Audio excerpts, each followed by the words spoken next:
So one witness Abba testify against a former Dr. Bawumiani aide, a friend Miracles Aboagye, 55 million Ghana cedis allegedly looted state funds a EOCO for arresting or airports. Yedi kan aba be breaking sa news no e de amamo. And rather, and a EOCO a freezy EOCO with the high court order or mo freezy a Miracles Aboagye ne assets. Now one ɛyɛ witness yi waba aba bɛ confirm say ɔde sika twitwiri die bi ɛkɔkɔ ma ɛyɛ Miracles Aboagye ɛwɔ ne one residence bi ɛwɔ ɛkyɛ sɛ ne side a saa sika no Miracles Aboagye ɛna order ne sɛ ɔmfa mbrɛ no ɛwɔ ɔno ankasa ne fie nsi no witness yi with full evidence wadrope na ɛde aba abɔnten a 119 million Ghana cedis bi a ɔsan so de yɛ investment abusua waka saa nsɛm no nyinaa ɔde latest evidence anaasɛ full document ɛde ama EOCO for nso release ɛyɛ the latest update on ɛyɛ Miracles Aboagye ne investigations a ɛkɔ so na there is some shocking revelations behind Miracles Aboagye ne frozen asset no abusua. There is much interesting moment ahead. Credit goes to TV3. Young 19 million Ghana cedis investment. Miracles Aboagye or this asika no any witness or testify against Miracles Aboagye with the proof and evidence. Abusia young wider freeze covering accounts linked to one Gerald Appiah. Was said to be an accountant of this particular interministerial committee on decentralization that Dennis Miracles Aboagye was executive secretary of, and the company, there's a company called Hillside Piggery and Meat Processing Limited. Now, this Hillside Piggery and Meat Processing Limited, we understand Dennis Miracles Aboagye is linked to that company as its director. Right, but the order was granted on an application filed by the Economic and Organized Crime Office, EOCO.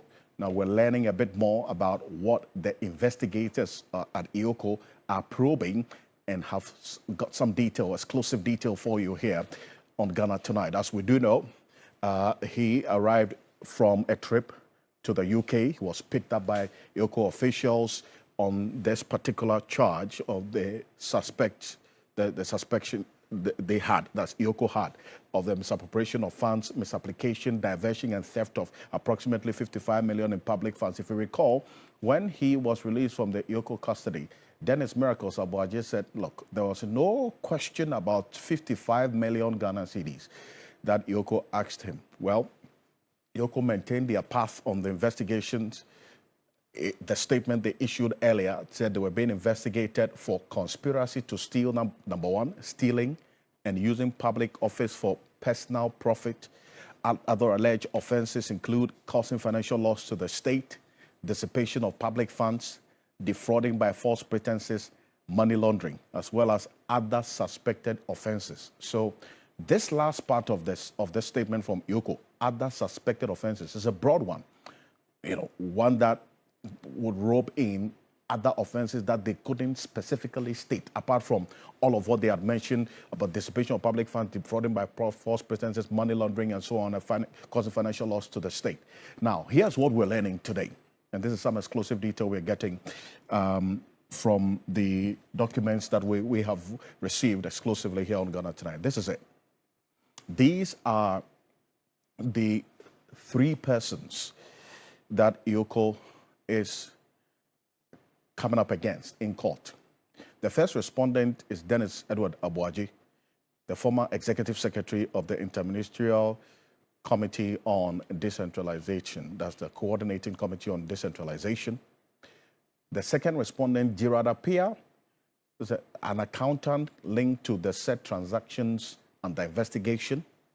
Then the third respondent is Hillside Piggery and Meat Processing Limited, the company where Dennis Miracles Aboagye is said to be a director. That's like an official person also roped into this particular case. So these are the three persons EOCO is asking questions of in court. Now, this is it. What we're learning is that as a petition that was filed in March 2026 alleging financial and procurement irregularities during Miracles Aboagye's tenure as the Executive Secretary spanned between August 2022 and February 2025. EOCO investigating money laundering, causing financial loss to the state, and procurement breaches. Both Miracles and Gerald were arrested, cautioned, granted bail. Then there was some fictitious 5,872,500 contract awarded to Bimaba Enterprise for a district needs assessment and Galamsey report.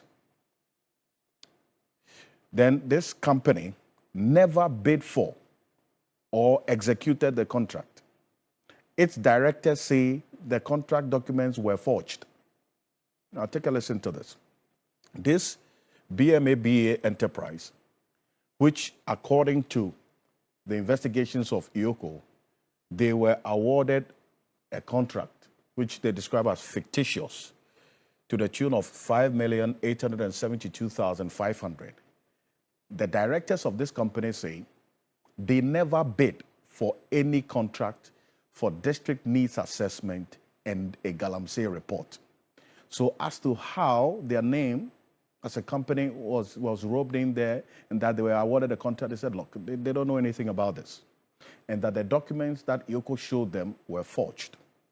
Also, that this Interministerial Coordinating Committee on Decentralization paid this company, whose directors say they don't know anything about the contract, some 5,362,010 Ghana cedis, regardless of the directors of the company saying, one, they didn't know, and two, the documents being forged.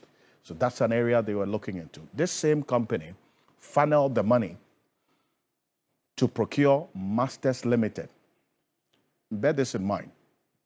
If you've been listening to how things have been playing out right from last year, when the Attorney General has been addressing the press on the modus operandi of some of the investigations that they are into, you would understand the trend of events, right?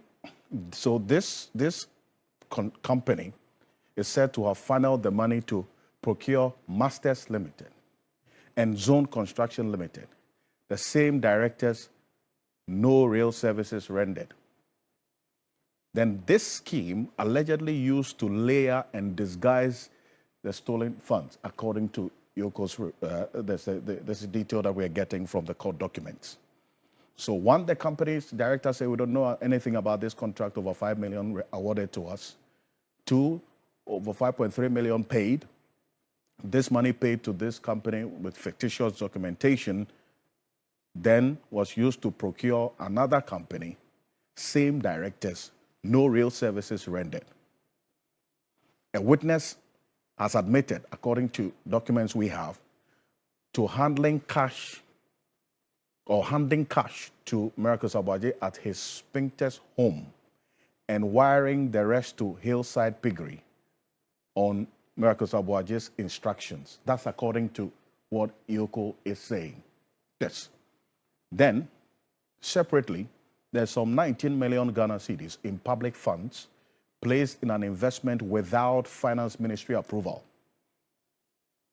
So there's an investment that was made, 19 million in public funds. The Finance Ministry's record did not support this, or approving a decision for this public funds to be moved into this investment account.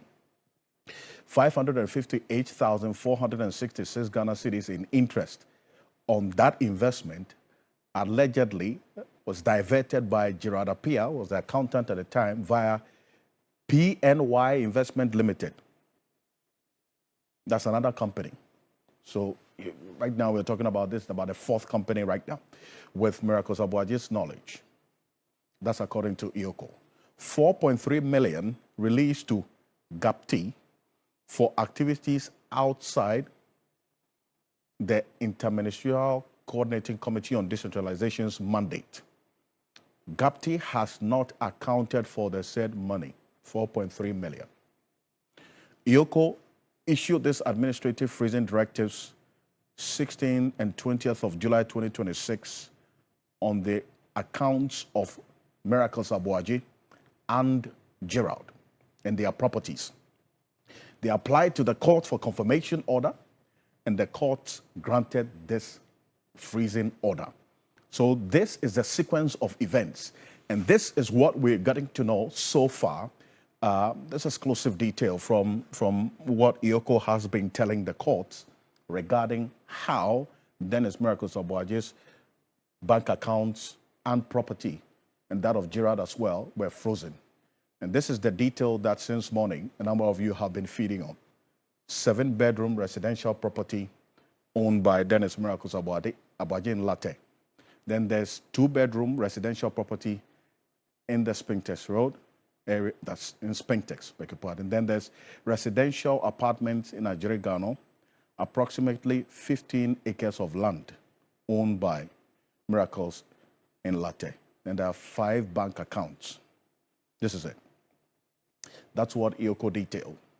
That's what they found based on their investigation. This 7-bedroom residential property in Latte, 2-bedroom residential property in Spintex, residential apartments at Addo, approximately 15 acres of land in Latte, the 5 bank accounts. Adam Senano is co-chair of the Citizens Movement Against Corruption. Senano, appreciate you. Thank you for joining us. And when we started reporting this earlier, the MPP, some persons in there, not the party official position, but some persons in there say this is a selective application of the law. But from what we are seeing now, the EOCO is on a path, is it not? And this is just probably the beginning of a long path of a lot more revelations as we're hearing, isn't it? Well, I'd like to assume that due process is being followed. If they didn't have some substantive reason, it would not, in my mind, be justifiable to then say we are freezing any assets. It also tells a story because, on one hand, it's either that the allegations are being refuted, or else one would say you accept and you negotiate, you pay back. So it will be very interesting for us to get the exact facts, but to the extent that they are freezing property, clearly somebody believes there's a case to be answered, and at the moment they're not sure that the individual is able to, pay back that sum of money. For me, it's important that all officers who are occupying public positions be cautious, because gradually the citizenry is becoming much more, alert to these issues, and we are going to continue demanding accountability, and increasingly so. So let's see how this turns out. And so I know there's a pathway that I just outlined there. This modus of establishing companies and then moving monies around allegedly, and as we've seen, this is not the first time we're seeing this particular modus being employed. At least in some of the investigations the Attorney General mentioned, and we're seeing this playing out according to this information that EOCO has put out. About 4 or 5 companies are mentioned in this web, okay, that EOCO has just outlined. But we've not, at least so far, heard the last of this matter. But for the many people, others who are also commenting say, you know what, this is not the first time we're hearing an investigative body, either the Attorney General or EOCO, put out information about suspects. We get to know how much they own in terms of property and whatever they've been involved in. The matter then gets to court. There's some silence on it. Then people begin to ask what's going on, because this information I've just put out there obviously is getting people infuriated. A lot of people are reacting and emotionally destabilized because, look, all of this. But then after some time, there's some quiet, and there's really no end as to exactly how things are playing out in the cases being investigated. Do you also, share in that sentiment about these investigations into alleged acts of corruption, as we have seen either communicated in a press conference by the Attorney General and what we are seeing now with the EOCO? I think substantively we want these issues to be, as it were, resolved in court. And yes, it is not too useful if you have these things in the public domain, yet they are not being, as it were, adjudicated in court. Because it leaves the impression that maybe somebody is just trying to grandstand, and make people look bad. But if the issue is substantively before court, that means there are charges that have been filed. Charges have been filed. The person has their day in court, and the public is able to hear what the charges are, what the responses are. And at the end of the day, you can draw a fair conclusion. I have insisted that when it comes to cases in court, unless there is a clear breach of the law where all of us can read and say that the Constitution says this or the law says that, and there's something happening that infringes on a law or the Constitution, we ought to hold the court system and the judicial processes sacrosanct and not begin to impugn, partisan political positions. So I'm not about to, whether it is NDC or NPP, begin to say, oh, this is what do you call it? Is witch hunting and all that. No. See, when we begin to do that. And Mesano, so on this matter, for instance, now we're based on this, we're getting to see how much is in his name as reported by EOCO. 7-bedroom, 2-bedroom, residential apartment, and so on. I mean, there are those who have called for a lifestyle audit, a law on lifestyle audit, so that, I mean, if you see a public officer living beyond their means, there has to be a law that can kick in immediately, not after the person has left office. How about if they are never found out? How about if any public officer diverting public funds to their private use is never found out? Then the person gets to go. Okay, but in the absence of a law on lifestyle audit, so that when we all begin to see that, look, you're earning this much, we know, and then you're having to live beyond that, questions legitimately can be asked lawfully, is it not? Well, yes, I would subscribe to all those who are advocating for that. It's a necessary tool in our space, including reverse burden of proof.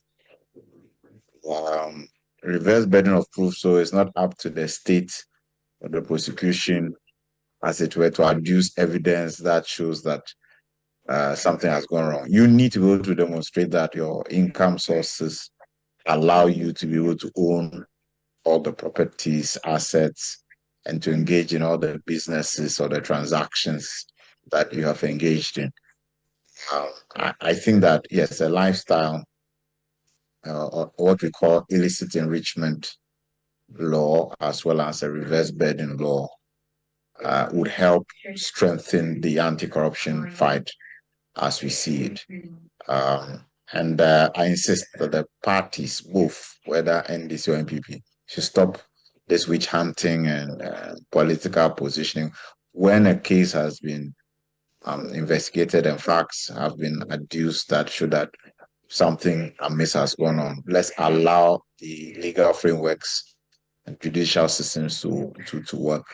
And if there is a problem, that individual has the right, together with the legal team, to appeal. So there's an appeals court, there's a Supreme Court. It allows us to examine all the facts and draw appropriate actions. But let's not begin to polarize and make political these processes. Let individuals answer for their tenure. That is what good leadership does. And rightly so. And Mesano, appreciate you for this. Thank you for joining us here on Ghana Tonight. Mesano is the co-chair of the Citizens Movement Against Corruption. He's also the chairperson of the African Union, that's advisory body on anti-corruption, joining us here on Ghana Tonight. And this is it. And this is it's something that we're keeping an eye on quite closely. In fact, based on the information that we have received so far, and exactly how EOCO is also pursuing this matter in the court of law regarding what they have gathered so far. This said Fictitious over 5.8 million contract awarded to this company that its directors say they did not bid for this district needs assessment Galamsey report, but yet over 5.3 million Ghana cedis was paid regardless to the said company. Another Masters Limited and Zone Construction Limited, two companies procured by the monies paid to this BMABA, that's company. And this scheme, according to EOCO, was allegedly used to layer and disguise the stolen funds. And that's why you see the charge of the money laundering in there that was earlier mentioned. Then there is another one at this Hillside Piggery, and also how they are involved in it. They are the third respondent in this particular case. Now, look, this is one that we're keeping an eye quite closely on, and how this matter will play out in the court of law. Remember that the Attorney General had already indicated that some oral cases will continue to run and be heard in the court of law despite the legal vacation that the courts are on. So we'll keep an eye on this one. So I was winning and some course so our political highway. So there is much interesting moments ahead. Miracles Aboagye, he is in hot water right now or there under any latest update on Miracles Aboagye ne assets frozen and matters arising. You ever drop in or the amount, but I'm asking someone to penny cocoa teas and some way in the mind.